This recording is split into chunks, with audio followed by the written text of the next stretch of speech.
स्वागत है आप सबका अपना चैनल एमएस गिल इंफोटेनमेंट में। आज हम आपको गुरु गोविंद सिंह जी के लंगर के लिए भेष बदलना साखी सुनाएंगे। क्या आपने कभी सुना है कि भगवान आरामदायक घरों में रहते हैं? हमारे लिए हमारे घर गुरु के घर के समान है, क्योंकि हमारे घरों में हम एक दूसरे के साथ सम्मान से पेश आते हैं। हम हमेशा सभी के साथ मित्रतापूर्ण व्यवहार करते हैं और जो कोई भी आता है उसे हम खाना खिलाते हैं, बिल्कुल गुरु के लंगर की तरह। लंगर वह जगह है जहां हम किसी भी समय, किसी भी दिन हो या रात सभी को खाना खिलाते हैं। लंगर खाने के लिए सभी का स्वागत है। वे अजनबी हो सकते हैं, वे बदबूदार या सुंदर हो सकते हैं, वे काले या सफेद हो सकते हैं, वे मंगल या शुक्र से भी हो सकते हैं। इससे कोई फर्क नहीं पड़ता, सभी को एक साथ खाना खिलाया जाता है। क्या आप कल्पना कर सकते हैं कि आपका घर एक लंगर हॉल जैसा होता? ये कहानी है कि हमने कैसे सीखा कि हमारा घर गुरु का घर है। सैकड़ों वर्ष पहले 10वें गुरु गोविंद राय हमारे नेता थे। वह युवा और मजबूत थे। वह अक्सर जोर से हंसते थे और ईश्वर के प्रति उनका प्रेम गहरा और स्थिर था। जो लोग उनके निकट थे उन्हें आनंद का अनुभव हुआ करता था। यह मजेदार चुनौतियों और गहरी भक्ति से भरी दुनिया थी। सिख हमेशा जानना चाहते थे कि वह आगे क्या सबक सिखाएंगे। एक बार उन्होंने अपने प्रियजनों से घोषणा की, हर किसी को अपने घरों में लंगर बनाना चाहिए।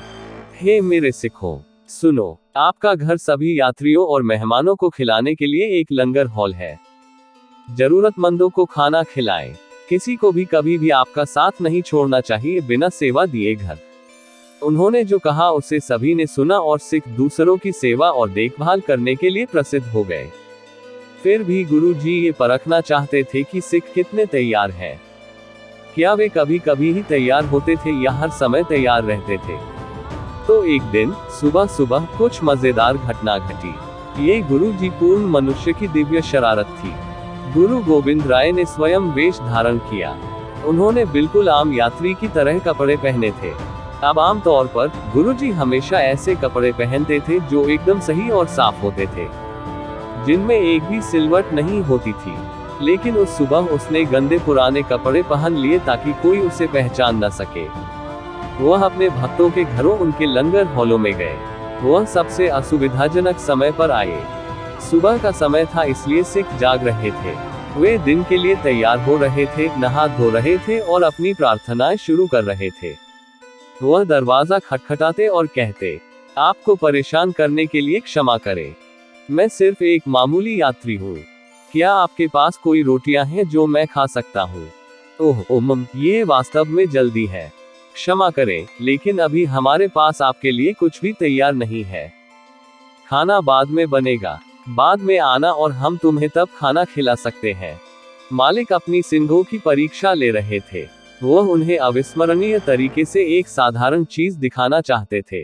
उन्होंने उन्हें दिखाया कि वे अभी भी थोड़े स्वार्थी हैं और अभी भी पूरी तरह से निस्वार्थ नहीं है। उन्हें अभी भी अपने लिए कुछ समय चाहिए था। वे हर पल दूसरों के लिए मौजूद नहीं थे और इसलिए गुरुजी घर घर गए। इस समय आपको परेशान करने के लिए क्षमा करें, मैं एक यात्री हूँ, क्या आपके पास कोई दाल है जिसे मैं खा सकूं? एक आदमी ने उत्तर दिया, माफ करें, ओह ये बहुत जल्दी है, अभी नाश्ते का समय नहीं हुआ है। इसके अलावा दाल को पकने में भी काफी समय लगता है। हमें आपकी सेवा करने में खुशी होगी, कृपया बाद में वापस आए। जैसे ही मालिक एक घर से दूसरे घर गए, वह मुस्कुराए और उनकी आंखें चमक उठी। अभी तक एक भी सिख उनकी सेवा के लिए तैयार नहीं था। अंत में वह नंदलाल नामक व्यक्ति के घर आया। नंदलाल एक बुद्धिमान कवि थे और वे सच्चे गुरु से प्रेम करते थे। गुरु गोविंद राय से 23 वर्ष बड़े होने पर भी वे उनके भक्त बन गए। गुरु के दरबार में उसका हृदय खिल उठा। वह भक्ति और प्रेम से भरे हुए थे और हमेशा सच्चे गुरु के चरणों में रहने की प्रार्थना करते थे। प्यारे नंदलाल ने उछलकर अपने मेहमान का स्वागत किया। स्वागत है मित्र। वेशधारी गुरु जी ने कहा, माफ करें सर। नंदलाल ने तुरंत उत्तर दिया, अंदर आइए, कृपया बैठ जाएं और आराम करें। गुरु जी ने कहा, मैं सिर्फ एक मामूली यात्री हूँ, क्या आपके पास कुछ खाना है? और नंदलाल ने बिना किसी हिचकिचाहट के तुरंत उत्तर दिया, आपको पूछने की जरूरत नहीं है, खाना तो बस अभी आ रहा है। सेवा का मौका पाकर वह बहुत खुश थे। वह तुरंत जो कुछ भी खाना ला सकता था ले आया। वहाँ कुछ कच्चा आटा था, वहाँ दाल थी जो अभी आधी पकी थी, कुछ कच्ची सब्जियां और कुछ मक्खन था।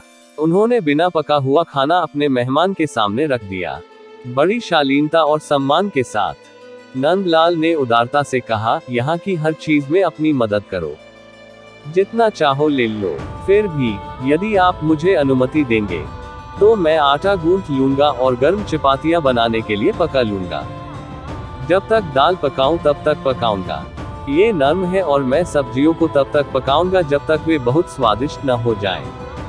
मेरे स्वामी के नाम पर आपकी सेवा करना मेरे लिए सम्मान की बात है। कृपया आराम करें और आनंद लें। भाई नंदलाल को सेवा करना बहुत अच्छा लगता था। गुरु जी बहुत खुश हुए।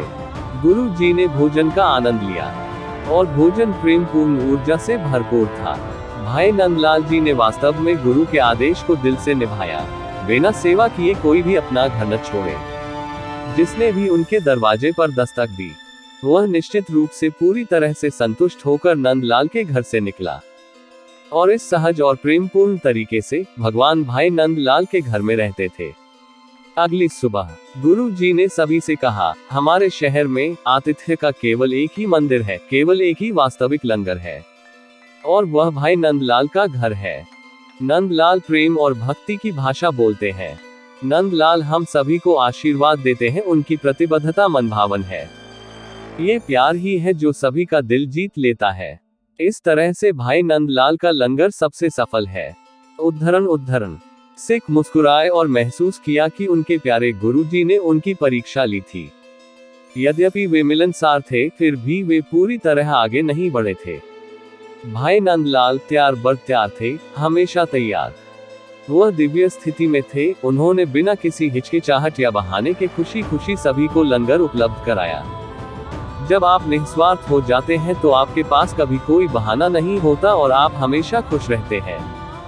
भाई नंदलाल इस बात के उदाहरण बने कि हम सभी को मेहमानों के साथ कैसा व्यवहार करना चाहिए। सिखों के रूप में हम कभी भी सीखना और खुद में सुधार करना बंद नहीं करते हैं। उन्होंने हमें सिखाया कि प्रेम की कोई सीमा नहीं होती और सेवा की भी कोई सीमा नहीं होती। जो कोई भी हमारे घर आता है हम उसे गहरा सम्मान देते हैं। हम उनके साथ वैसा ही व्यवहार करते हैं जैसे वे महान व्यक्ति हैं। हम उनके साथ एक संत की तरह व्यवहार भी करते हैं। भाई नंदलाल ने कहा, संतों के लिए पानी लाना दुनिया के सबसे महान सम्राट होने के बराबर है। उनके लिए भोजन पकाना सभी स्वर्गों को एक साथ लाने से भी अधिक सुखद है। गुरु का लंगर तैयार करना सभी धन, संपदा और जादुई के बराबर है।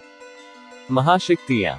पवित्र लोग गरीबों की देखभाल करते हैं और उनके आसपास रहने मात्र से ही व्यक्ति विनम्र महसूस करता है। गुरु का पवित्र वचन हर जगह मौजूद है। ये गुरु गोविंद राय जी की शरारत थी। हाँ, उसने भेष बदलकर अपने सिखों की परीक्षा ली थी और फिर उसने उन्हें और हम सभी को एक अविस्मरणीय सबक सिखाया। एक दूसरे के साथ कैसा व्यवहार करना है इसके बारे में एक सीख दी। एक अच्छा मेजबान कैसे बने इसका एक पाठ पाया। अपना कीमती समय निकालकर हमें सुनने के लिए सभी प्रिय मित्रों को धन्यवाद और अधिक सिख ऐतिहासिक साखियां सुनने के लिए हमारे साथ बने रहें। वाहेगुरु जी दा खालसा, श्री वाहेगुरु जी दी फतेह।